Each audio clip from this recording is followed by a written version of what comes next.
اعوذ باللہ من الشیطان الرجیم بسم اللہ الرحمن الرحیم اللہم صلی علی سیدنا و مولانا محمد وعلی آل سیدنا و مولانا محمد وصحاب سیدنا و مولانا محمد مبارک وسلم وسلم علیہ۔ پروگرام علم و عالم پاکستان سمیت تمام ایشیائی ممالک اور پوری دنیا میں جہاں جہاں دیکھا جا رہا ہے، تمامی ناظرین کو اور اسٹوڈیو میں موجود تمامی حاضرین کو محمد اعجاز بشیر کی طرف سے نہایت خلوص ادب اور چاہتوں برا السلام علیکم ورحمۃ اللہ وبرکاتہ۔ اسلام میں عبادت کا تصور بہت وسیع و عریض ہے۔ نماز، حج، زکوٰۃ، روزہ صرف یہی عبادت نہیں ہے، بلکہ اس کے مفہوم کی جب ہم لوگ بات کرتے ہیں تو زندگی کے دیگر جو معاملات ہوتے ہیں وہ بھی عبادت کہلاتی ہیں۔ اگر ایک شخص کسی اچھے معاملے کے تحت، اچھائی کے تحت اپنے کسی دوسرے مسلمان بھائی کے ساتھ اچھا سلوک کرتا ہے، بہترین طریقے سے پیش آتا ہے، اخلاق سے پیش آتا ہے، تو رب کریم کے نزدیک یہ بھی عظیم الشان عبادت ہے اور اللہ کریم اس سے بھی عبادت کا ثواب عطا فرماتا ہے۔ ارشاد نبی صلی اللہ علیہ وآلہ وسلم ہے کہ مومن اپنے اچھے اخلاق سے پہچانا جاتا ہے، اور اپنے اچھے اخلاق کی ہی وجہ سے ایک آدمی جو تہجد گزار ہے، ایک آدمی جو رب کریم کے نزدیک بہت ہی محبوب ہے، وہ روزے رکھتا ہے، زکوٰۃ ادا کرتا ہے اور حج ادا کرتا ہے، لیکن ایک انسان جس کے اخلاق بہت اچھے ہیں تو اپنے اخلاق کی بدولت ان تک رسائی حاصل کر لیتا ہے۔ خدائے لم یزل کے اصول اور اللہ تعالیٰ کی خوشنودی کے لیے کوئی بھی کام کیا جائے کہ جس میں رضا صرف یہ ہو کہ میرا خدا ہمیں دیکھ رہا ہے، میرا مالک ہمیں دیکھ رہا ہے، جو ہم اچھائی کرتے ہیں اس کا بدلہ رب العالمین مجھے عطا کرنے والا ہے، تو یہ عین عبادت کہلاتا ہے، اخلاق حسنہ کہلاتا ہے۔ پروگرام علم و عالم آپ دیکھ رہے ہیں، اور جو آج کا جو ہمارا موضوع سخن ہے اخلاق حسنہ ہے، اور اس کے اوپر بات چیت کرنے کے لیے میرے اسٹوڈیو میں جو معزز مہمانان گرامی موجود ہیں، سب سے پہلے میں ان کا تعارف کراتا چلوں۔ میری مراد جناب مشہور معروف مذہبی اسکالر خطیب پاکستان جناب حضرت علامہ مفتی غلام محی الدین حسینی عزیائی صاحب، السلام علیکم۔ وعلیکم السلام ورحمۃ اللہ۔ مساج گرامی، الحمدللہ۔ اللہ کریم دارین کی خوشیاں عطا فرمائے۔ اور ان کے ساتھ تشریف رکھتے ہیں جناب حضرت علامہ سید ذکاء الدین شاہ صاحب ترمذی، السلام علیکم۔ وعلیکم السلام ورحمۃ اللہ۔ شاہ جی کیسے ہیں آپ؟ الحمدللہ خیریت سے، آپ سنائیں؟ الحمدللہ الحمدللہ، تعالیٰ خوشیاں عطا فرمائے۔ آمین۔ اور ثنا خان مصطفیٰ صلی اللہ علیہ وآلہ وسلم جنہوں نے آج یہاں پہ اپنی حاضری پیش کرنی ہے، میری مراد جناب پاکستان کے مشہور و معروف نعت خواں محمد ذیشان گوہر قادری صاحب، السلام علیکم۔ وعلیکم السلام ورحمۃ اللہ۔ خیریت سے ہیں؟ الحمدللہ، آپ سنائیں؟ الحمدللہ۔ مفتی صاحب سے آج کی اس گفتگو کا آغاز کریں گے۔ مفتی صاحب، جس طرح میں نے پروگرام کے شروع میں کہا کہ عبادات اسلام میں ایک جامع اور وسیع پیمانے پہ جب ہم ان کے اوپر نگاہ دوڑاتے ہیں، دیکھتے ہیں، تو ہر کام وہ عبادت بن جاتا ہے جس میں خلوص شامل ہوتا ہے، جس میں رضائے الہی شامل ہوتا ہے۔ تو اخلاق کے بارے میں اسلام نے بہت تنبیہ کی ہے کہ ایک مومن کا اخلاق اچھا ہونا چاہیے۔ تو اس کے بارے میں جب انسان اپنا اخلاق کے ذریعے پہچانا جاتا ہے تو اس میں حدیث اور قرآنی جو آیات ہیں اس کے ذریعے آپ ہمارا سننے والے کو رہنما کیجیے۔ اعوذ باللہ من الشیطان الرجیم، بسم اللہ الرحمن الرحیم، لقد کان لکم فی رسول اللہ اسوۃ حسنہ، اللہم صلی علی محمد وعلی آل محمد وبارک وسلم۔ پروفیسر اعجاز بشیر صاحب، آپ اور آپ کی ساری ٹیم کو مبارکباد کہ آپ ہر روز کی طرح ایک لاجواب قسم کا موضوع لے کے آتے ہیں۔ بہت شکریہ۔ چونکہ آپ نے عبادت کا تذکرہ اخلاق حسنہ کے ساتھ جوڑا ہے تو میں یہ کہنا ضروری سمجھوں گا کہ ہم ہر اس عبادت کو عبادت سمجھتے ہیں جو ادائے مصطفیٰ سے ریلیٹڈ ہو۔ سبحان اللہ۔ سبحان اللہ۔ ادائے مصطفیٰ سے ہٹ جائے تو وہ عبادت بھی نہیں رہتی، بے شک۔ چاہے وہ آپ نماز اٹھا لیں، روزہ اٹھا لیں، حج، زکوٰۃ، صدقات و خیرات، زندگی کا ہر معاملہ، اس میں عبادت کا جو بھی طریقہ وہی احسن ہے، وہی اعلیٰ ہے، اور وہی بارگاہ الہی میں مقبول و محبوب ہے جو ادائے مصطفیٰ سے ہے۔ بے شک بے شک۔ جس طرح رسول اللہ صلی اللہ علیہ وسلم نے نماز پڑھی ہے، ویسی ہی نماز اللہ کی بارگاہ میں قابل قبول ہے. اگر کوئی اور طریقہ ہم اپنے آپ سے گھڑ لیں تو وہ نماز کا طریقہ نہیں ہے, وہ اللہ کی بارگاہ میں مقبول نہیں ہے. اسی طرح روزہ ہے تو روزہ جس طرح رسول اللہ صلی اللہ علیہ وسلم نے رکھا, جس وقت میں رکھا, جو آپ نے بتایا وہی ہے, وہ ادائے مصطفیٰ کا نام ہے. حج وہی ہے جس طرح رسول اللہ نے طواف کعبہ کیا, جس طرح آپ نے رمی کی, جس طرح آپ نے قربانی کی, جو بھی حج کے جتنے بھی معاملات ہیں, خطبہ حجریہ, وہ ایسا ہی ہے جس طرح رسول اللہ صلی اللہ علیہ وسلم کی ادا کا نام. گویا دین سارے کا سارا ادائے مصطفیٰ کا نام ہے. اور اللہ تعالیٰ فرماتا ہے تمہارے لیے پیروی کے لیے رسول اللہ صلی اللہ علیہ وسلم کی جو ہے نا پیروی سے بہتر کوئی شے نہیں ہے. کائنات کا جو بھی بندہ ہے جس کی آپ پیروی کرتے ہیں, منع تو نہیں ہے جو ہے نا عرف میں, لیکن زندگی گزارنے کے لیے ہر لحظہ ہر لمحہ اگر تمہیں جو بہتر طریقہ ہے وہ مصطفیٰ کا طریقہ ہے. ماشاءاللہ ماشاءاللہ. اخلاق بھی مصطفیٰ کے اعلیٰ ہیں اور کردار بھی مصطفیٰ کے ہی اعلیٰ ہے. بلکہ اخلاق کے لیے میں رسول اللہ صلی اللہ علیہ وسلم کی جو ہے نا شان و عظمت کے لیے اللہ تعالیٰ کا فرمان, اللہ نے فرمایا وَإِنَّكَ لَعَلَىٰ خُلُقٍ عَظِيمٍ, کہ اے محبوب آپ خلق عظیم پر ہیں. سبحان اللہ. خلق عظیم پر ہیں. اور یہ پر بھی جو ہے نا بڑا عجیب و غریب اور بڑے محبت کا جو ہے نا درس دیتا ہے. خلق اخلاق حسنہ, جس طرح آپ نے حدیث پاک سنائی ہے کہ جو ہے نا بندہ اپنے اچھے اخلاق سے پہچانا جاتا ہے. میری پہچان میرے اخلاق کی وجہ سے ہے. اخلاق اچھے ہیں تو اچھی پہچان ہے. بھائی آپ کی پہچان اچھے اخلاق کی وجہ سے آپ کی اچھائی ہے. شاہ صاحب کی قبلہ جو ہے نا, جو ہمارے نعت خان ذیشان گور صاحب ہیں, یا کوئی بھی بندہ آپ لے لیں, جتنے بھی جو بے شک کوئی اینکر ہے, وکیل ہے, مولوی ہے, خطیب ہے, ادیب ہے, شاعر ہے, اس کی پہچان اخلاق حسنہ کی وجہ سے ہوگی. شاندار. اور اخلاق اگر برے ہیں تو وہی پہچان اس کے بن جائے گی. اخلاق کی وجہ سے بندہ پہچانا جاتا ہے. اور مصطفیٰ کے لیے اللہ نے فرمایا وَإِنَّكَ لَعَلَىٰ خُلُقٍ عَظِيمٍ, اے محبوب آپ کی پہچان اخلاق کی وجہ سے نہیں ہے بلکہ اخلاق کی پہچان آپ کی وجہ سے. ٹھیک ہے کہ آپ اخلاق کے اعلیٰ معیار پر فائز ہیں. یعنی ایسا نہیں ہے کہ جو اخلاق اچھا ہے اسے آپ اپناتے ہیں تو پھر اچھا جو ہے نا آپ اچھے کہلاتے ہیں. نہیں, بلکہ جس خلق کو, جس عادت کو, جس کام کو آپ نے اپنایا ہے وہ جیسا بھی ہے اللہ تعالیٰ نے اسے حسنہ کا درجہ عطا فرما دیا ہے. وہ اعلیٰ ہو گیا ہے, وہ جو ہے نا منصب و مرتبہ و مقام میں اعلیٰ ہو گیا ہے.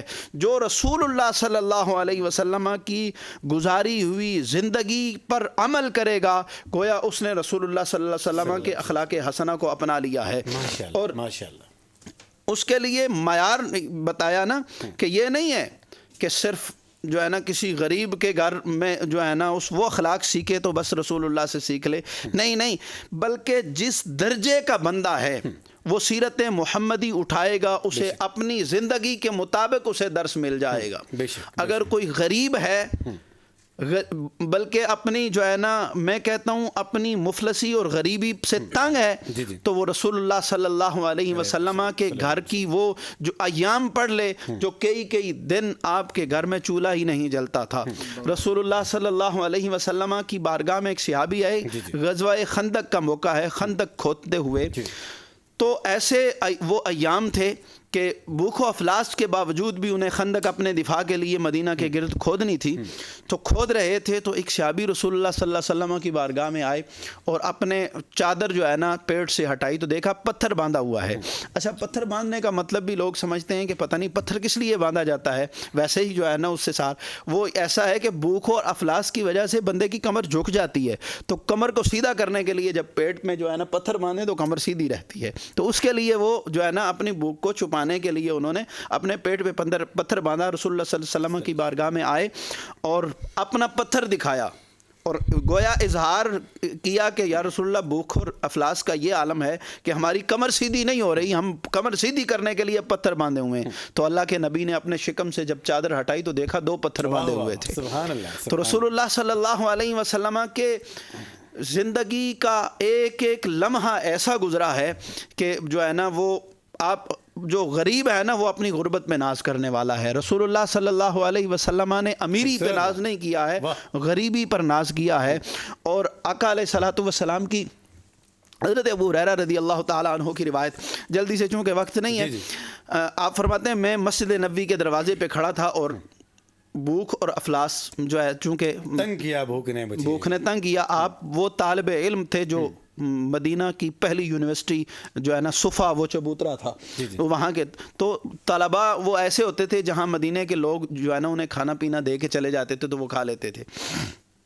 نبی علیہ السلام کے صحابہ تھے, خوددار بھی تو تھے نا, کسی کے گھر جا کے مانگتے نہیں. تو کہتے ہیں میں دروازہ مسجد نبوی پہ کھڑا ہوا کہ کوئی آئے گا تو میرے جو ہے نا چہرے کی رنگت دیکھے گا اور جو ہے نا ظاہر اس پر ہوگی تو وہ مجھے کھانا کھلا دے گا. کہتے ہیں اتنے میں حضرت فاروق اعظم رضی اللہ تعالیٰ عنہ آپ تشریف لائے. تو میں نے ان سے کوئی مسئلہ پوچھا بات کرنے کے لیے, تو حضرت فاروق اعظم نے مجھے مسئلہ بتایا اور چل دیے. تو میں نے دل میں کہا کہ مسئلہ میرا تو آپ نے بتا دیا لیکن میرا مسئلہ اصل جو تھا وہ حل نہیں ہوا. اتنے کہتے ہیں تھوڑی دیر گزری تو حضرت سیدنا ابو بکر صدیق رضی اللہ تعالیٰ عنہ ان سے بھی مسئلہ پوچھا تو انہوں نے کہا کہ مسئلہ بتایا اور چل دیے. کہتے ہیں تھوڑی دیر گزری تھی کہ وہ ہستی تشریف لائی جو قلب, دل اور جو ہے نا دلوں کی گہرائیوں سے آشنا تھے. میں نے رسول اللہ صلی اللہ علیہ وسلم سے بھی مسئلہ پوچھا تو آقا نے فرمایا ابو ہریرہ بھوک لگی ہے. مسئلہ پوچھا کوئی اور, ابو ہریرہ بھوک لگی ہے, یا رسول اللہ بھوک لگی ہے. تو کہتے ہیں چلیں ہم نے بھی نہیں کھانا کھایا تو چلتے ہیں. آگے نکلے تو ایک صحابی جن کے گھر میں رسول اللہ صلی اللہ علیہ وسلم نے قیام فرمایا تو انہیں باغ میں وہ کھڑے تھے. تو آقا علیہ الصلوۃ والسلام نے فرمایا کہ ہم تمہارے مہمان بننا چاہتے ہیں. تو ذہ نصیب کہ لوگ انتظار کر رہے ہیں کہ یا رسول اللہ کبھی آپ تشریف لائیں, ٹھیک ہے, اور ہمارے گھر میں ہو جائے چراغاں یا رسول اللہ. لوگ انتظار کر رہے ہیں اور بندہ خدا وہ نبی کا صحابی کتنا خوش نصیب ہے کہ اللہ کا نبی خود چل کے آ کے کہہ رہا ہے کہ میں تیرے گھر کا مہمان بننے والا ہوں. تو جلدی سے اس نے جو ہے نا گھر کا دریچہ کھولا اور رسول اللہ صلی اللہ علیہ وسلم کو جب بٹھایا تو کہنے لگے کہ رسول اللہ صلی اللہ علیہ وسلم کے چہرے سے جو ہے نا بھوک کے آثار نمودار ہو رہے تھے. تو جلدی سے انہوں نے تھوڑے سے انگور حضور رسول اللہ صلی اللہ علیہ وسلم کی بارگاہ میں یا کھجوریں پیش کی کہ تھوڑی دیر جتنی دیر میں کھانا بنتا ہے. المختصر جلدی سے انہوں نے بکری کا بچہ ذبح کیا, کھانا بنایا, اور جب رسول اللہ صلی اللہ علیہ وسلم کے سامنے کھانا لایا گیا تو یہ بات اعجاز بھائی دل چیر دینے والی ہے. تو آقا علیہ الصلوۃ والسلام نے ایک روٹی لی, اس پر چند بوٹیاں رکھی اور فرمایا یہ میری فاطمہ کے گھر دے آؤ. کئی دن سے کھانا میں نے بھی نہیں کھایا اور میری فاطمہ نے بھی کھانا نہیں کھایا. تو اگر کسی نے جو ہے نا کسی غریب نے رسول اللہ کی سیرت سیکھنی ہے تو رسول اللہ صلی اللہ علیہ وسلم کے وہ ایام دیکھ لے جو رسول اللہ صلی اللہ علیہ وسلم نے غربت و افلاس میں زندگی گزاری لیکن کبھی بھی دین کا علم سرنگو نہیں ہونے دیا. اچھا لوگ تنگ آ کر بعض اوقات کفریہ کلمات کہہ دیتے ہیں اور معاذ اللہ ثم معاذ اللہ اللہ کی جو ہے نا الوہیت اور اس کی وحدانیت پر جو ہے نا انگلی اٹھا دیتے ہیں کہ کیا وہ ہمیں دیکھنے والا نہیں ہے. رسول اللہ صلی اللہ علیہ وسلم کے شیب ابی طالب کے جو ایام ہیں 3.5 سال, شاہ صاحب بھی آپ کو وہ ایسے تھے کہ بنی ہاشم نے درختوں کے پتے کھائے ہیں, ٹھیک ہے, اور کہتے ہیں 3 دن تک ہم کھجور کی گٹلیاں چوستے رہے. گٹلیاں چوس کھجور کی گٹلی کبھی چوسے نا لو جائے گی آپ کو. گٹلیاں چوس کر گٹلیاں ختم ہو گئی لیکن ہم نے کھایا کچھ بھی نہیں ہے. دین محمدی کا علم کبھی سرنگو نہیں ہونے دیا. حضرت خواجہ ابو طالب کی بارگاہ میں مکے کے کافر آئے, کہنے لگے چلو یار ہیں تو قریش کا قبیلہ ہے نا, بنی ہاشم ہے ہم سے الگ ہے لیکن ہے تو قریش کا قبیلہ. مشورہ دیا کہ اے ابو طالب یا محمد کو چھوڑ دو یا محمد کو چھوڑ دو یا پھر اس افلاس کے لیے تیار رہو. دوسرا آپشن تمہارے پاس یہ ہے کہ محمد کو کہو اپنی دین کا جو ہے نا پرچار چھوڑ دے, تب بھی ہم آپ سے معاشی تعلق بحال کرنے کے لیے تیار ہیں.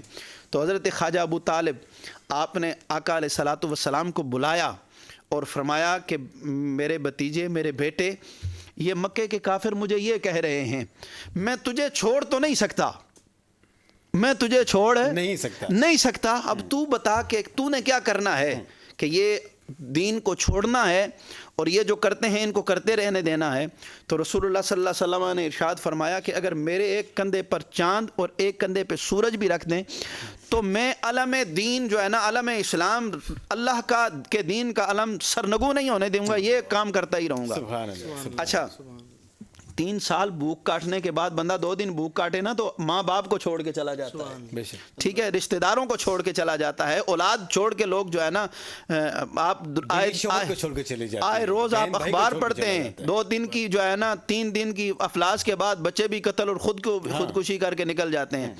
3 سال افلاس کے گزارنے کے بعد بھی سبحان اللہ، جب رسول اللہ نے فرمایا کہ میں نہیں چھوڑ سکتا دین، آپ اگر چھوڑ، تو حضرت خواجہ ابو طالب کے تاریخی جملے جی جو ہے نا احادیث کی کتابوں میں آج بھی آج موجود ملتے ہیں۔ ہیں۔ حضرت خواجہ ابو طالب نے فرمایا میرے بیٹے محمد ڈٹ جا، جب تک یہ بوڑھا ابو طالب موجود ہے نا کسی کافر کو جرأت ہی نہیں ہے کہ تم تک پہنچ سکے۔ سبحان اللہ، سبحان اللہ۔ تو رسول اللہ صلی اللہ علیہ وسلم کے وہ ایام بھی پڑھ لیں کہ اور وہ وفاداریاں رسول اللہ صلی اللہ علیہ وسلم کے اصحاب کی، رسول اللہ کے چچا کی، رسول اللہ کی زوجہ کی، وہ آپ کے جو ہے نا بنی ہاشم کی وفاداریاں پڑھ لیں کہ بھوک اور افلاس کو گلے لگا لیا، بھوکے پیاسے رہے لیکن کبھی دین کو نہ چھوڑا، اللہ کے راستے کا جو ہے نا یہ جو علم تھا اللہ کے دین کا کبھی سرنگو نہیں ہونے دیا۔ تو اگر کوئی غریب بندہ رسول اللہ صلی اللہ علیہ وسلم کے اخلاق سیکھنا چاہتا ہے تو بھی اسے یہاں سے سبق مل سکتا ہے۔ فیض مصطفیٰ سے وہ سبق بھی سیکھ سکتا ہے، اگر کوئی بادشاہ ہے تو وہ یہ نہ کہے کہ میں یہاں پر مجھے کچھ نہیں ملنے والا، اگر اس نے بادشاہ دیکھنا ہے تو پھر سردار عرب و عجم کو دیکھ لے۔ جب رسول اللہ صلی اللہ علیہ وسلم نے مدینہ طیبہ کی ریاست کو قائم کیا تو پھر میرے آقا نے زندگی کیسے گزاری ہے۔ پھر مکہ میں شاہانہ 10,000 فوج کے ساتھ جب رسول اللہ داخل ہوتے ہیں تو یہ اعلان نہیں فرمایا کہ مکے والوں کو تیس نیس کر دو، بلکہ کسی نے آواز لگائی کہ آج کے دن جو ہے نا مکہ تم پہ حلال ہو گیا ہے۔ تو رسول اللہ صلی اللہ علیہ وسلم کا چہرہ مبارک غصے سے سرخ ہو گیا۔ آپ علیہ الصلوۃ والسلام نے فرمایا کون ہے جو یہ کہتا ہے کہ مکہ حلال ہے؟ آج مکے کی حرمت کو بحال کرنے کا دن ہے۔ سنو، آج مکے کی عزت محمد تار تار کرنے کے لیے نہیں آیا بلکہ محمد مکے کو اور عزت والا بنانے کے لیے آیا ہے۔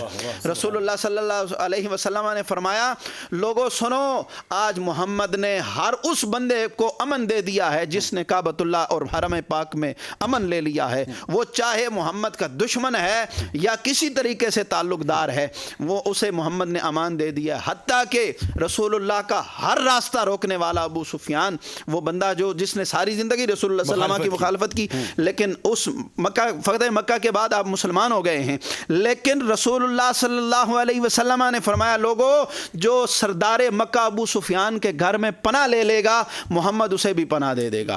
اچھا حضرت اب کعبۃ اللہ بھر گیا، حضرت ابو سفیان کا گھر بھر گیا، جگہ نہیں رہی، لوگ پریشان ہو گئے کہ یہ کیسے کیا کیا جائے۔ تو رسول اللہ صلی اللہ علیہ وسلم نے فرمایا جو اپنا دروازہ بند کر لے گا محمد اسے بھی امان دے دیتا۔ سبحان اللہ۔ تو رسول اللہ صلی اللہ علیہ وسلم نے اگر کوئی بادشاہ وقت ہے تو رسول اللہ صلی اللہ علیہ وسلم کا مدینہ طیبہ کی ریاست قائم کرنے کا وہ جو ہے نا جب آپ بادشاہ وقت بنے تو پھر آپ نے کیسے جو ہے نا حکومت کی ہے۔ بے شک بے شک، شاندار وہ ساری سیرت رسول اللہ صلی اللہ علیہ وسلم کی اخلاق حسنہ پر مبنی ہے۔ اور حضرت انس بن مالک رضی اللہ تعالیٰ عنہ روایت کرتے ہیں نبی کریم علیہ السلام سے کہ کوئی شخص اس وقت تک مومن ہو ہی نہیں سکتا کہ جب تک وہ اچھے اخلاق والا نہ ہو۔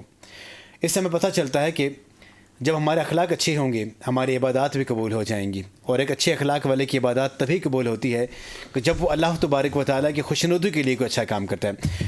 ہم بڑھیں گے، ہمارے ساتھ ہیں جناب حضرت علامہ سید ذکا الدین شاہ صاحب۔ اخلاق کے بارے میں مفتی صاحب نے زبردست قسم کی بیان ہمارے سامنے رکھا۔ آج کے اس معاشرے میں جب ہم دیکھتے ہیں کہ جو اخلاق کی جو گراوٹ ہے وہ جگہ جگہ کے پر ہمارے سامنے آتی ہے، اس معاشرے کو سدھارنے کے لیے نبی کریم علیہ السلام کے اخلاق حسنہ کیسے کام ہے اور کس طرح ہم ان کو آزمائیں؟ بسم اللہ الرحمن الرحیم، اللہم صلی علی سیدنا و مولانا محمد وعلی آل سیدنا و مولانا محمد وبارک وسلم وصلی علیہ۔ سب سے پہلے تو میں آپ کا شکریہ بھی ادا کرتا ہوں اور آپ کو مبارکباد بھی پیش کرتا ہوں کہ اتنا احسن قدم آپ نے اٹھایا پوری دنیا میں آپ کا یہ پروگرام دیکھا جاتا ہے اور آپ کی وسادت سے ایک رمضان شریف میں ایک اچھا میسج کنوے ہوتا ہے, پوری دنیا میں لوگ اس کو سنتے ہیں اور اس سے استفادہ کرتے ہیں. اللہ تعالیٰ آپ کی اس کاوش کو قبول و منظور فرمائے. دوسری بات پروفیسر صاحب, آپ نے اخلاق کے بارے میں بات کی اور مجھ سے قبل مفتی صاحب نے اس پر سیل حاصل گفتگو فرمائی. میں بنیادی طور پہ اس کو ایک روایت سے لے کے آؤں گا. کریم آقا علیہ الصلوۃ والتسلیم نے ارشاد فرمایا, قیامت والے دن جنت میں میرے سب سے قریب وہ شخص ہوگا کہ جس کے اخلاق سب سے اچھے ہیں دنیا میں. بے شک. ایک روایت میں یہ بھی آتا ہے کہ جو مجھ سے کثرت پہ درود شریف پڑھے گا وہ میرے قریب ہوگا, اور ایک روایت میں یہ آتا ہے کہ جس کے اخلاق سب سے اچھے ہوں گے قیامت والے دن وہ میرے قریب ہوگا. اور جس طرح آیت قبلہ مفتی صاحب نے پڑھی, میں اس کو اس زاویے سے بھی بیان کروں گا کہ ایک شخص امی جی عائشہ سے عرض گزار ہوا, اور انہوں نے عرض کی امی جی عائشہ سے کہ حضور کے اخلاق کیسے تھے, سوال کیا کہ حضور کے اخلاق کیسے تھے. تو امی جی عائشہ نے بڑا خوبصورت جواب دیا. آپ نے فرمایا کیا تم نے قرآن نہیں پڑھا؟ سارے کا سارا قرآن میرے نبی کا اخلاق ہے, یہ سارا قرآن ہی میرے نبی کا اخلاق ہے. اور دوسری بات جو آپ نے اس کو معاشرے کے ساتھ, سوسائٹی کے ساتھ جو لنک کیا, اس حوالے سے میں بات کروں گا. چونکہ رسول اللہ صلی اللہ علیہ وآلہ وسلم آپ کی زندگی اخلاق حسنہ اور آپ کی زندگی ہی ہمارے لیے سب سے بڑا آئیڈیل آپ کی زندگی ہے. آپ کی زندگی کو ہی آئیڈیل بنائیں گے مشعل راہ تو ہی کامیابی اسی میں ہے. میں اس کو اپنے سوسائٹی کی جو آپ نے لنک کیا معاشرے کے ساتھ, میں اس حوالے سے ایک پوائنٹ آف ویو سے بات کروں گا. اخلاق جو ہیں, اخلاق حسنہ, یہ تو ہمارے معاشرے کو پتہ چل گیا کہ رسول اللہ کے بہت اچھے اخلاق تھے, ان کو ہم نے فالو کرنے اخلاق حسنہ میں. یہاں پہ ایک مسٹیک, ایک غلطی ہم سے یہاں ہوتی ہے. بہت ساری سوسائٹی میں, معاشرہ میں ہم دیکھتے ہیں لوگ ہوتے ہیں جن کا رویہ اخلاق میں بدل کے سامنے آتا ہے. اب وہ اس طرح آتا ہے کہ جب وہ اپنے گھر میں ہوتے ہیں, اب ایک بندہ, میں نے خود اپنی زندگی میں بہت سارے ایسے احباب دیکھے کہ جن کا باہر اپنے گھر سے, رشتہ داروں سے باہر جاتے ہیں تو اخلاق حسنہ پہ عمل کرتے ہیں. ان کا اخلاق بہت اچھا ہے, ان کی گفتگو بلند ترین سطح پہ ہوتے ہیں, ان کی وے آف ٹاکنگ, ان کی گفتگو, ان کی بات چیت, ان کا لین دین, خلوص کے پیکر بنے ہوتے ہیں. لیکن وہی لوگ جب اپنے گھر کی طرف آتے ہیں, اپنے اہل بیت کی طرف آتے ہیں, اپنی فیملی میں واپس آتے ہیں, تو ان لوگوں کا اخلاق غائب ہو جاتے ہیں. یاد رکھیے گا, میں اپنے ڈبل سٹینڈرڈ جو ہمارے ڈبل سٹینڈرڈ, میں سامعین و ناظرین کو بھی یہی میسج کنوے کرنا چاہوں گا آپ کی وسادت سے. یاد رکھیں کہ اخلاق حسنہ وہ ہیں کہ جو باہر صرف نہیں, پہلے جو اخلاق کا درس دیا گیا وہ اپنے گھر سے دیا گیا. بے شک کہ آپ کی اپنی والدین ہیں, آپ کی بیوی, آپ کے بچے, آپ کے بہن, آپ کے بھائی, آپ کے گھر میں آپ کے اخلاق کس درجے کے ہیں. چونکہ رسول اللہ صلی اللہ علیہ وسلم نے سب سے پہلے اپنے گھر سے شروع کیا, اور اپنی زوجہ سے, تو ازواج مطہرات سے تو حضور پاک نے اتنا پیار کیا کہ رہ دی دنیا تک اس کو مثال بنا دیا. اور اس کی بہت ساری روایات ملتی ہیں. حضرت جی امی عائشہ, ایون کہ رسول اللہ صلی اللہ علیہ وآلہ وسلم گلاس میں جب پانی پیتے تو اس جگہ سے پانی پیتے تھے جہاں سے امی جی عائشہ اپنے ہونٹ لگا کے پانی پیا کرتی تھی. اس سے بڑھ کر ہمیں اخلاق کا درس کون دے سکتا. ہاں, لیکن بات پھر وہی آتی ہے کہ یہ اخلاق رسول اللہ نے گھر سے شروع کیا ہے. ہمارے یہاں باہر تو اخلاق کے پیکر بنے ہوتے ہیں, آپ والی بات ہے, لیکن گھر میں ان کا رویہ بدل جاتا ہے. تو کوشش کرنی چاہیے اپنے گھر سے یہ حسن اخلاق کا جو درس ہے اپنے گھر سے شروع کرنا چاہیے, اور اس کو اپنے گھر سے آگے لے کے جانا ہے. اور میں بنیادی طور پہ اس کو ایک اور بات کے ساتھ اس کو میں لنک کروں گا. چونکہ آپ نے کہا کہ معاشرتی جو برائیاں بڑھ رہی ہیں, معاشرے کے اندر جو یہ برائی کی طرف ہمارا معاشرہ جا رہا ہے اور اخلاق کے حسنہ کو پک نہیں کر رہا, اس کو یوں تو رسول اللہ صلی اللہ علیہ وآلہ وسلم کا اخلاق حسنہ, اس پہ عمل کریں گے تو ہی کامیابی ملے گی, ادروائز کامیابی ممکن نہیں ہے. ہاں, اس میں یہ چیزیں آج کل معاشرہ کے اندر, رمضان المبارک چل رہا ہے, آپ کی وسادت سے میں اپنے سامعین کو یہ میسج بھی کنوے کروں گا. چونکہ رمضان المبارک کا مہینہ چل رہا ہے, رسول اللہ صلی اللہ علیہ وآلہ وسلم, جیسے کہ مفتی صاحب نے فرمایا کہ ان کو جب کھانے کے لیے اتنے دنوں کے بعد کچھ چیز میسر آئی تو بھی انہوں نے کسی کو دے دی کہ بھئی پہلے دوسرا پیٹ بھرے گا تو ہم کھائیں گے. تو اس زمن میں آپ کے پاس بہت خوبصورت مواقع ہیں. رمضان شریف کا مہینہ ہے, آپ اپنے ارد گرد دیکھیں. یاد رکھیں پروفیسر صاحب, زندگی کا مزہ ہی تب ہے, یہ نہیں کہ صرف بچے پیدا کرنا ہی زندگی نہیں ہے, وہ جانور بھی کرتے ہیں. گھر بنانا ہی زندگی نہیں ہے, وہ تو جانور بھی اپنے بچوں کے لیے گھر گھونسلے بناتے ہیں, اور پرندے بھی بناتے ہیں, جانور بھی بناتے ہیں. ہاں, زندگی اشرف المخلوقات ہے انسان, اور اس کا اشرف ہونے کا مزہ ہی تب ہے کہ انسان دوسروں کے لیے جیے. خود کے اپنے لیے لیے جینا جینا تو کوئی زندگی نہیں ہاں ہے. زندگی مزہ تو تب ہے مزہ آپ تب کسی ہے کے کہ لیے دوسرے کے جیے. جیا جائے. تو آپ اپنے معاشرے میں دیکھیں, اپنی سوسائٹی میں دیکھیں, رمضان المبارک کے ہمارے ملک کے معاشی حالات بھی بہت گمبھیر ہیں. ان حالات میں آپ اگر دوسرے کی مدد کریں گے, مزہ آپ تو کے تب ہے کہ ذریعے, جب گمبھیر حالات میں انسان جی کے دکھائے. ہاں جی کے دکھائے. کیا بات ہے پروفیسر, سبحان اللہ, بہت خوب. ہاں یہ ایسے ماحول کے اندر ایک انسان جو صاحب استطاعت ہیں وہ دیکھیں اپنے دائیں بائیں انسان کو پتہ ہوتے ہیں ان کے محلہ, ان کی گلی کے اندر کون سے لوگ. اس میں ایک اور چیز میں ایڈ کروں گا کہ سفید پوش لوگوں کی طرف زیادہ رجحان ہونا چاہیے. ہاتھ پھیلانے والا شخص کہیں سے بھی وہ خود کو لے لیتا ہے. ہاں لیکن جو سفید پوش لوگ ہوتے ہیں ان کا خیال رکھنا چاہیے, ایسے مواقع پر بہت جانا شاندار چاہیے. بیان مفتی صاحب نے ہمارے سامنے رکھا. شاہ صاحب اللہ تعالیٰ آپ کو داران کی خوشیاں عطا فرمائے. پیار محبت انس رواداری کا جو درس دیتا ہے وہ اسلام دیتا ہے, لیکن اسلام میں جو پیار محبت انس رواداری آتی ہے وہ اچھی اخلاق سے آتی ہے. اگر آپ کے جو دشمن بھی ہیں وہ اگر آپ کے دوست بن جائیں تو اس کی ابھی مثال نبی کریم علیہ السلام کے عظیم شان اس حسنہ اور اخلاق عظیم پہ ہوتی ہے. اسی کے ساتھ پروگرام علم والے میں یہاں پہ وقت ہو جاتا ہے چھوٹے سے وقفے کا. ہمارے ساتھ رہیے. السلام علیکم ورحمۃ اللہ وبرکاتہ. السلام علیکم ورحمۃ اللہ وبرکاتہ. پروگرام علم عالم میں ایک دفعہ پھر ہم آپ کو خوش آمدید کہتے ہیں. مزے کی باتیں, بہت ہی جو اس معاشرے کو سدھارنے کے لیے جو چیز کی ضرورت ہے وہ ہمارے اچھے اخلاق ہیں. رمضان کریم کا عظیم شان مہینہ رب کائنات ہمیں دے دیا, لیکن صبر میں بھی اخلاق شامل ہے. اگر ہمارے اخلاق اچھے ہوں گے تو ہم صبر بھی کریں گے.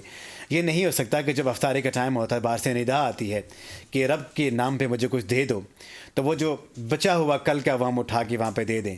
حقیقت تو یہ ہے کہ وہ بھی ہماری آزمائش کا ٹائم ہوتا ہے. کیا وہ جو آج ہم اپنے لیے جو چیزیں ہم نے اپنے دسترخوان کی زینت بنائی ہیں وہ چیزیں ہم پیش کرتے ہیں اللہ تعالیٰ کو, کیونکہ جو صدا جو آئی ہے اللہ کے نام سے آئی ہے. تو اللہ تبارک تعالیٰ کو ہم کیا چیز دے رہے ہوتے ہیں آپ بہتر سمجھتے ہیں. ہونا یہ چاہیے کہ جب اللہ تعالیٰ کا نام آ جائے تو جان بھی دے جائے. انسان اپنا سب کا تن من دھن وار دے, وہ بھی ناکافی ہے, میں یہ سمجھتا ہوں. لیکن جب افطاری کا ٹائم آتا ہے تو وہ اپنے نفس کو کنٹرول کرنے کا وقت آتا ہے. دیکھتے ہیں کہ آپ کا نفس کیا چاہ رہا ہے, آپ دینا چاہ رہے ہیں یا نہیں دینا چاہ رہے. نہیں اگر دینا چاہ رہے پھر بھی اگر وہ اٹھا کے دے دیتے ہیں, سمجھ لیں کہ آپ نے اپنے نفس کو کنٹرول کر لیا, اس کے اوپر آپ نے قابو پا لیا. ہمارے ساتھ ہیں جناب ملک پاکستان کے عظیم نعت خواں, میری مراد جناب محمد ذیشان گوہر قادری صاحب. آقا صلی اللہ علیہ وسلم کی خدمت میں گلہائے عقیدت پیش کریں. جی بہت شکریہ, خوبصورت کلام آپ کی نظر. ماشاء اللہ, انشاءاللہ. ایک نظر ہو ادھر خدا کے لیے, ایک نظر ہو ادھر خدا کے لیے, ایک نظر ہو, ایک نظر ہو ادھر خدا کے لیے. آپ رحمت, آپ رحمت ہے دوسرا کے لیے, ایک نظر ہو ادھر خدا کے لیے. لن ترانی کلیم کو لیکن, لن ترانی کلیم کو لیکن, دید تھی پیارے مصطفیٰ کے لیے, دید تھی پیارے مصطفیٰ کے لیے. آپ رحمت ہیں دوسرا کے لیے, اور آپ کے ایک ہی اشارے پر, آپ کے ایک ہی اشارے پر شمس پلٹا ہے مرتضیٰ کے لیے, شمس پلٹا, شمس پلٹا ہے مرتضیٰ کے لیے. آپ رحمت ہیں دوسرا کے لیے, اور وارا سب کچھ حسین نے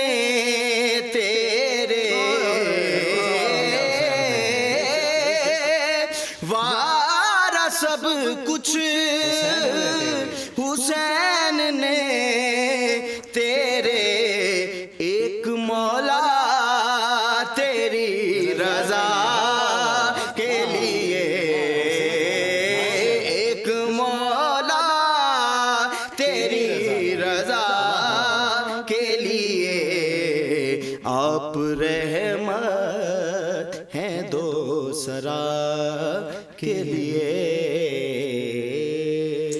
ماشاء اللہ، سبحان اللہ، الحمدللہ، جزاکم اللہ. شاندار. حاضرین، حضور صلی اللہ علیہ وآلہ وسلم کا ارشاد پاک ہے کہ جب ایک انسان دوسرے انسان کے تحت دوسرے انسان کے ساتھ ملتا ہے تو جب انسان مسافہ کرتا ہے تو اللہ کریم اس کے جو پچھلے جو گناہ ہوتے ہیں وہ دھو کے رکھ دیتا ہے، اس کو معاف کر دیتا ہے.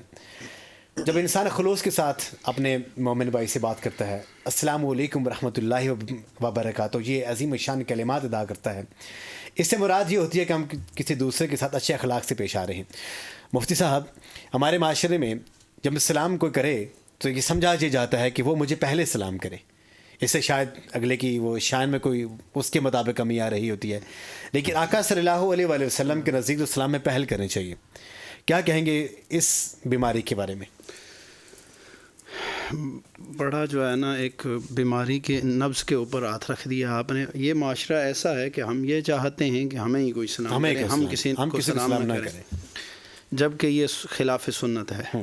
رسول اللہ صلی اللہ علیہ وسلم نے آداب ضرور بتائے ہیں کہ محفل میں مجلس میں بیٹھا ہوا بندہ جب کوئی آئے تو وہ سلام کرے، آنے والا، ٹھیک ہے، آنے والا ان کو سلام کرے، یا جو مقابلے میں آ رہے ہیں تو کوئی بھی ایک جو پہل کرے گا وہ افضل ہے. لیکن اس کا مطلب یہ نہیں ہے کہ میں جو ہے نا محفل میں بیٹھا ہوا شخص اس بات پہ ڈٹا رہے کہ وہی کرے گا پہلے. کوئی بھی کسی بھی صورت میں سلام میں پہل سنت مصطفیٰ ہے. رسول اللہ صلی اللہ علیہ وسلم نے ہمیشہ جو ہے نا اس سلام میں پہل ہی فرمائی ہے. حتیٰ کہ آقا علیہ الصلوۃ والسلام کے صحابہ جو ہے نا حسرت کرتے تھے کہ ہم پہلے سلام عرض کریں. رسول اللہ صلی اللہ علیہ وسلم ہمیشہ سلام میں پہل ہی فرمایا کرتے تھے. تو اس سے کوئی جو ہے نا گراوٹ نہیں ہو جاتی، یا کوئی بندے کا درجہ یا منصب کم نہیں ہو جاتا. اگر منصب کم ہو جاتا تو اللہ کے نبی کبھی بھی سلام میں پہل نہ کرتے، بلکہ صحابہ کو درس دیتے کہ تم منصب میں مجھ سے چھوٹے ہو تو لہٰذا تم پہلے سلام. ایک اور سوال ہے مفتی صاحب کہ جب ہم کسی مجلس میں بیٹھے ہوتے ہیں تو اکثر اوقات لوگوں کی خواہش یہ ہوتی ہے کہ کوئی ہمیں مخاطب کرے، ہم کسی کو مخاطب نہ کریں. اور یہ بھی میں یہ سمجھتا ہوں کہ ہمارے سے معاشرے کی بیماری ہی ہے کہ اس سے انسان میں دوریاں پیدا ہوتی ہیں، قدورتیں پیدا ہوتی ہیں. تو ایسے معاشرے کو سیدھا کرنے کے لیے آقا علیہ الصلوۃ والسلام نے ایک جو ہے نا معیار بتا دیا، الحب للہ والبغض للہ. اگر آپ کا یہ معیار اللہ اور اس کے رسول کی رضا کے لیے ہے تو بے شک کسی سے بات ہی نہ کریں. ٹھیک ہے، اگر دین کی سربلندی کے لیے ہے کہ دین کا جو ہے نا ٹیکا جمانے کے لیے ہے تو پھر آپ بے شک اس طرح کر سکتے ہیں کہ آپ اپنا جو ہے نا شان و شوکت کو برقرار رکھیں، دینی وقار برقرار رکھیں.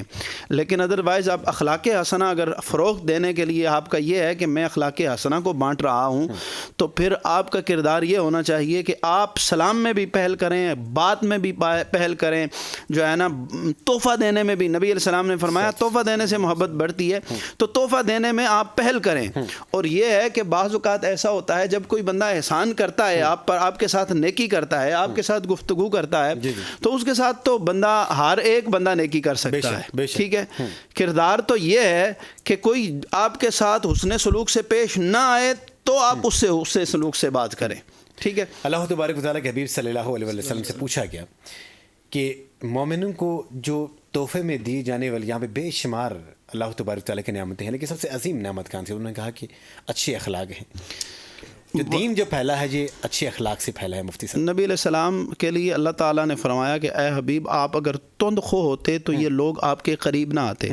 یہ پورا عرب سمٹ کے آپ کے قدموں میں جو آ گیا ہے 23 سال کے مختصر سے حصے میں، 23 بھی نہیں کہتا ہوں میں، 13 سال مکے کے نکالتا ہوں کیونکہ مکہ کا جو ہے نا بڑا وہ سخت ترین دور گزرا ہے. آقا بڑے کم لوگوں نے اسلام 10 سال جو مدینہ طیبہ میں حضور نے گزارے ہیں نا، پورے عرب کے لوگ سمٹ کر حضور کے قدموں میں آ گئے صرف حضور کے اخلاق حسنہ کی وجہ سے. جہاں سے میرے آقا گزر گئے نا، جس سے میرے آقا کی ملاقات ہو گئی، وہ جو ہے نا وہ حضور کی زلفوں کا اسیر ہو گیا. جدھر سے وہ گزرے کرم ہی کرتے گئے.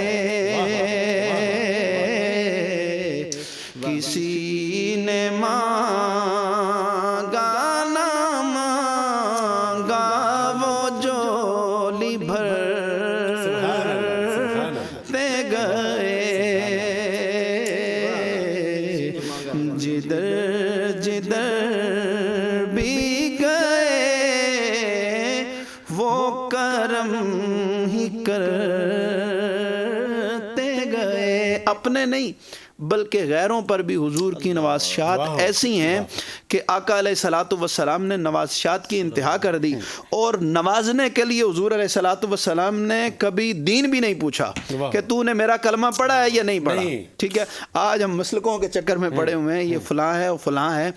رسول اللہ صلی اللہ علیہ وسلم نے تو کبھی یہ بھی نہیں پوچھا کہ تو نے میرا کلمہ پڑھا ہوا ہے یا نہیں پڑھا ہوا. کافر بھی حضور کی بارگاہ میں آئے تو رسول اللہ صلی اللہ علیہ وسلم نے ان پر رحمت کا سایہ کر لیا. ایک غزوہ میں جو ہے نا قید ہو کر بنو تے کی عورتیں آئیں. ٹھیک ہے, بنو تے قبیلہ عرب کا بڑا سخت قبیلہ تھا. ٹھیک ہے, جب ان سے جنگ ہوئی تو لوگ قید ہو کے, ان قیدیوں میں حاتم طائی کی پوتی وہ جو ہے نا قید ہو کر رسول اللہ صلی اللہ علیہ وسلم کے سامنے پیش ہوئی. تو جب پتہ چلا رسول اللہ صلی اللہ علیہ وسلم کو کہ آقا علیہ الصلوۃ والسلام کو کہ یہ حاتم طائی جو بنی تے کا سردار ہے یہ اس کی پوتی ہے.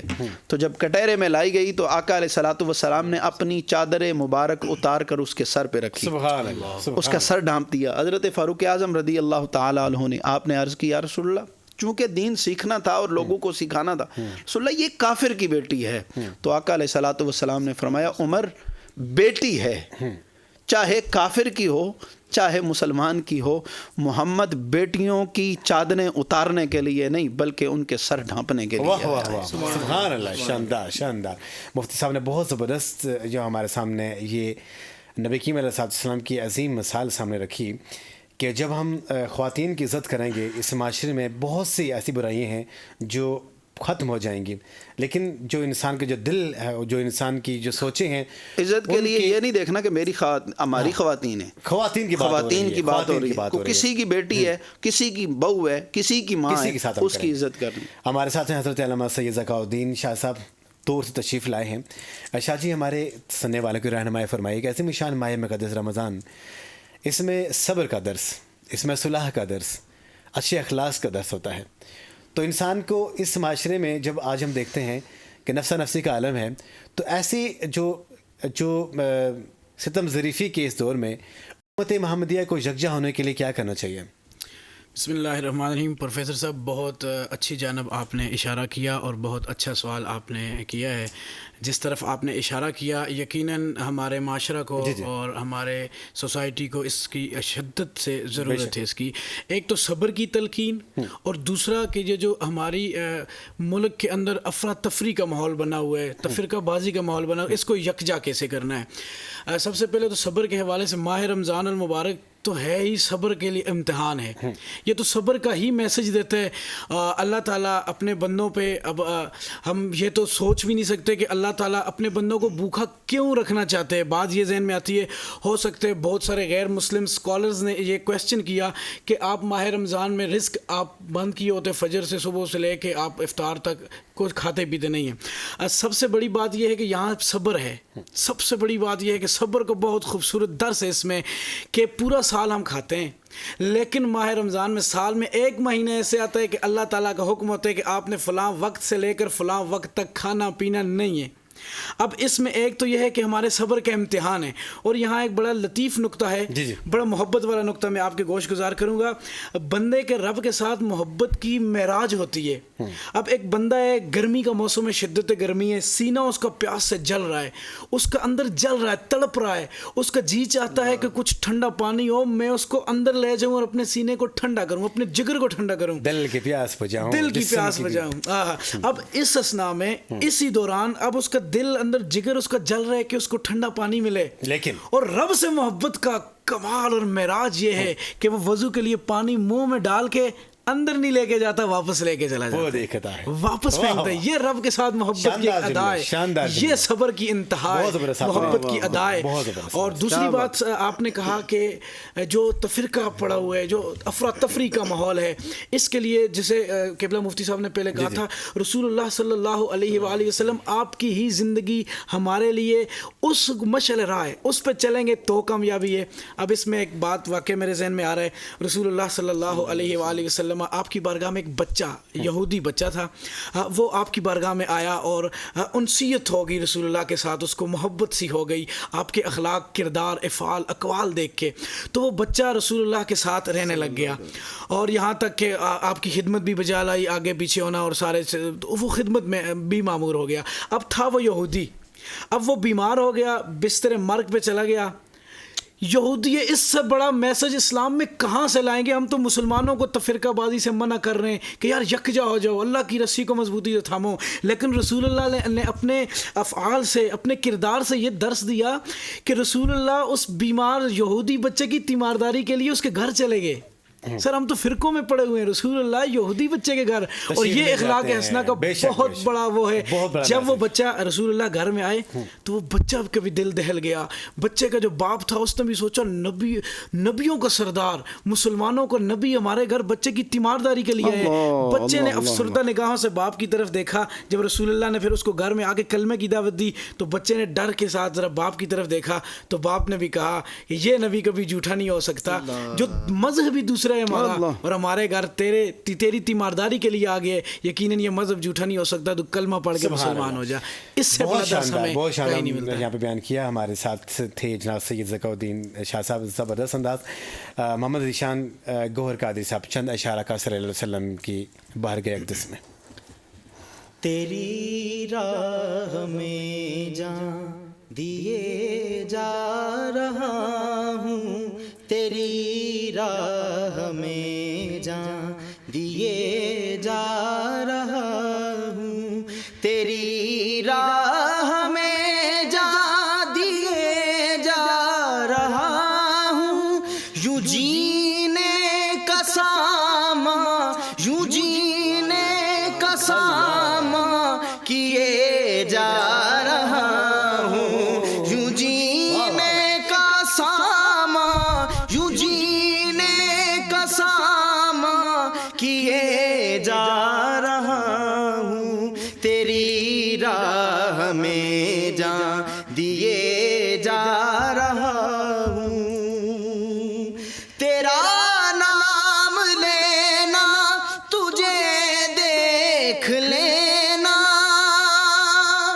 تیرا نام لینا تجھے دیکھ لینا، یہی ہے عبادت، یہی ہے عبادت کیے جا رہا ہوں، یہی ہے عبادت کیے جا رہا ہوں، تیری راہ میں جان دیے جا رہا ہوں۔